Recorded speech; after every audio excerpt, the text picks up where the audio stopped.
The first rule about being a grognard is there is no school like old school, and it doesn't get any more old school in Mystara than Module B1 in Search of the Unknown. This was obviously the very first module in the setting that would become Mystara, and it's one of the most memorable modules because it is completely fill in the blank. So I'm Mr. Welch, and this is Welcome to Mystara. This is going to be a short one, the shortest one I've done. Once you actually get into it, you'll realize why. First, the fact that this is a basic level module is a bit of a misnomer. Outside the Wandering Monster charts, the entire module is left open for the DM to stock with both monsters and treasures. Depending on entirely what you put in the module, if you want to fight kobolds over a potion of healings or vampires over a holy avenger, that's entirely up to you.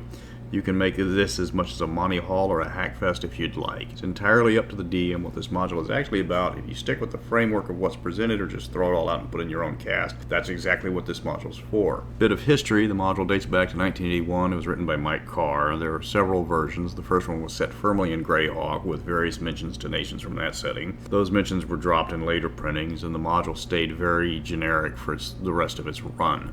The most famous version was part of the 10th anniversary edition that was restricted to just 1,000 copies, and you had to mail order them at Gen Con. You aren't going to find a copy of that for under $1,000 if you can find a copy at all.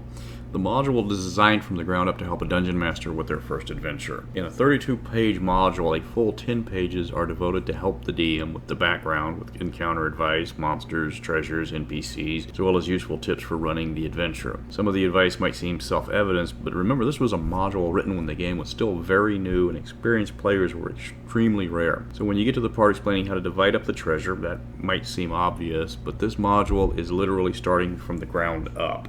The basic plot of the module is the legendary adventurers Rogaine and Zelagar. Rogaine, his name was Rogaine, have turned up missing, so they must be dead. Now it's a race to loot the lair that they set up and see what hidden treasures they've stashed away. Of course you can change that to whatever you'd like, but all the rumor charts reflect the hidden dungeon you're about to loot. Well, of course you change all the rumors to fit your version of the story, and that's fine too. The dungeon location is deliberately left generic, and you can place it anywhere in the middle of a desert, a lost island, under an abandoned building in the middle of the capital city. Literally you can drop this dungeon into any setting. It's meant to be non-specific to give the dungeon master as much freedom as possible.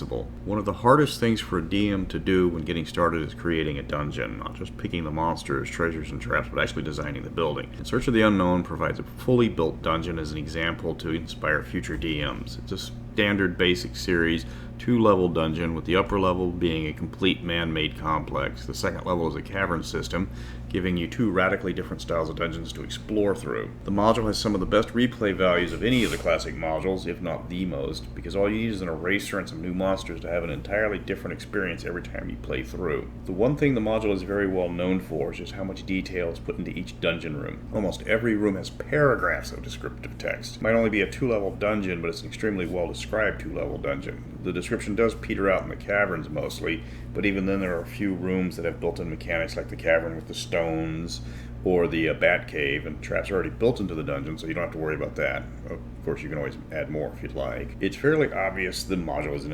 introductory module, as the players frequently run across needed supplies and equipment. One of the temptations of the modules is for the players to try and drag the vast amount of supplies and dry goods back to the cell at the town and try to make some extra money. There's quite a few rooms loaded with food stocks, general supplies, and, well, players being players, they're going to look at this as treasure to be sold off. Don't let them derail the adventure by trying to open up a dry goods store after the fact. The module has a lot of rooms that have been remembered through the years because of how well they were designed. Even if they don't put a monster or any treasure in the room, people will spend quite a bit of time trying to figure out everything in the area because of how unusual it is. The most famous room of pools has stumped people over how to get that one key and trying to figure out what the key unlocks. Don't leave your players wondering for years and just have the key fit something. Other rooms have long perplexed players, including the storeroom with the food stocks, because somebody is going to try to drink the barrel of ale.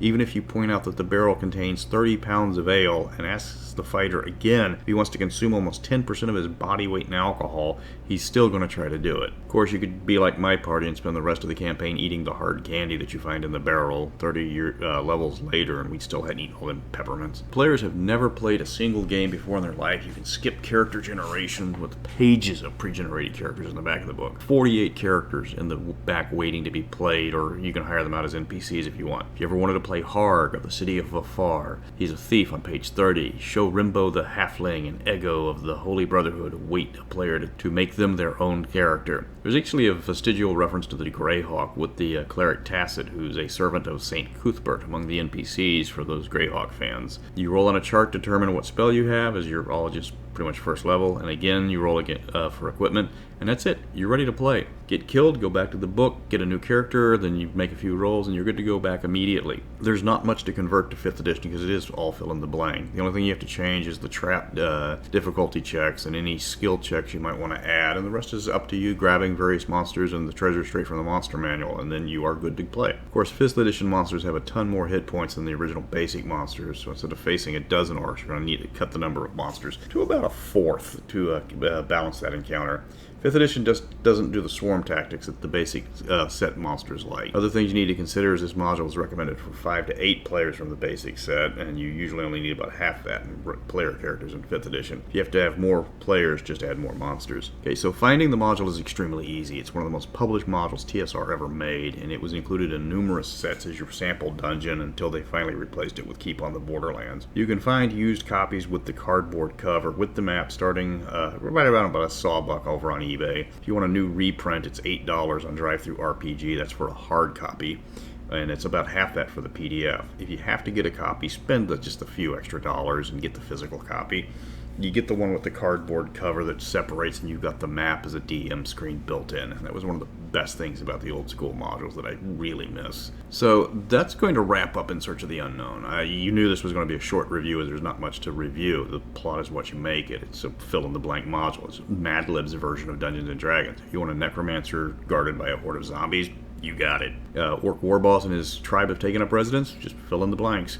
You can put in as many or as few monsters as you want for fun. After you take out the original Goblin Menace, you put in many years ago, and then a few years and levels later, have them come back and have the dungeon filled with, say, a large amount of Hive Brood or Yuan-Ti or something nasty. Your players can run through the same dungeon, only this time much harder. The module gives you one of the best written dungeons out there. It's up to you to make the encounters interesting. So next week, because of this one being so short, I'm going to do a twofer. The list-heavy book of Marvelous Magic and the extremely zany book of Wondrous Inventions, written squarely when TSR was going through its silly phase. So until next time, remember, the closer you are to danger, the further you are from harm.